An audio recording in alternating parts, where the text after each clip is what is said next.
அன்பு தேவ பிள்ளைகளே, இந்த ஏப்ரல் மாதத்தினுடைய 1ஆம் தேதியிலே கர்த்தர் நமக்கு தருகின்ற வாக்குத்தத்த வார்த்தையை நான் உங்களோடு கூட பகிர்ந்து கொள்ள விரும்புகின்றேன். சங்கீதம் 89ஆம் சங்கீதம் 33, 34, 35 வசனங்களிலிருந்து 4 விதமான ஆசீர்வாதங்களை நாம் இந்த நாளிலே தியானிக்க போகின்றோம்.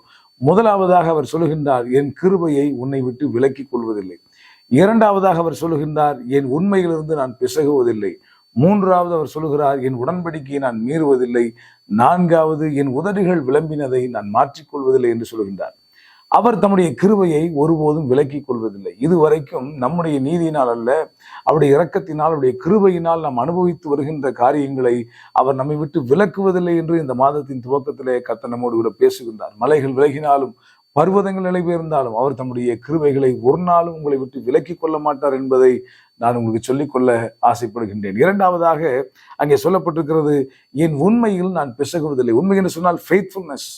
ஆண்டவர் தம்முடைய உண்மையை 1000 தலைமுறை மட்டும் காப்பாற்றுகிற தேவனாய் இருக்கிறார்.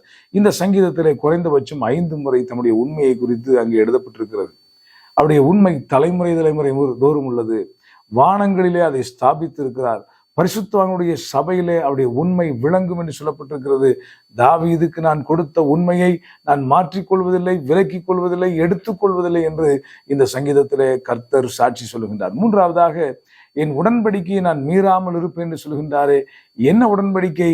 ஏசாயா தீர்க்கதரிசன புஸ்தகத்திலே 59ஆம் அதிகாரத்தினுடைய கடைசியில் நீங்கள் வாசிக்கின்ற போது, நான் அருளின என் வார்த்தைகள் உன் வாயிலிருந்தும் உன் சந்ததியின் வாயிலிருந்தும் உன் சந்ததியின் சந்ததியினுடைய வாயிலிருந்தும் ஒரு நாளும் விலகாது என்பதை குறித்து அவர் வாக்குத்தத்தமாக சொல்லுகின்றார். ஆகவே அதை உடன்படிக்கையாக அவர் ஏற்படுத்துகின்றார். அன்பு தேவ பிள்ளைகளே, அவர் தம்முடைய உடன்படிக்கையை மீறுவதில்லை. நான்காவதாக மிக இன்ட்ரெஸ்டிங்காக இங்கே சொல்லப்பட்டிருக்கிறது, நான் என் உதடுகள் விளம்பின வார்த்தைகளை மாற்றுவதில்லை என்று சொல்லுகின்றார்.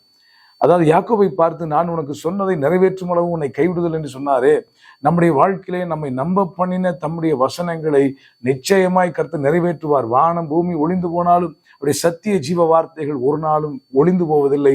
அவர் வாக்குத்தத்தங்களை குறித்து அவர் உண்மையுள்ளவராக இருக்கின்றார். இந்த நாளிலே நான் உங்களுக்கு சொல்லுகின்றேன், இந்த 35ஆம் வசனத்திலே, என் பரிசுத்தரின் பேரில் நான் ஆணையிட்டேன், ஆகவே தாவீதுக்கு நான் பொய் சொல்ல என்று சொல்லுகின்றார். இந்த புதிய மாதத்தின் துவக்கத்திலே கர்த்தர் சொல்லுகிறார், நான் பொய் சொல்லுவதில்லை, உண்மையை சொல்லுகின்றேன், என் உண்மையை நான் காத்துக்கொள்வேன், என் கிருபை உன்னை விட்டு விலகுவதில்லை, உடன்படிக்கையை நான் மீறுவதில்லை, என் வார்த்தைகள் விளம்பினது உன் வாழ்க்கையிலே பலிக்கும். கர்த்தர் உங்களை ஆசீர்வதிப்பாராக.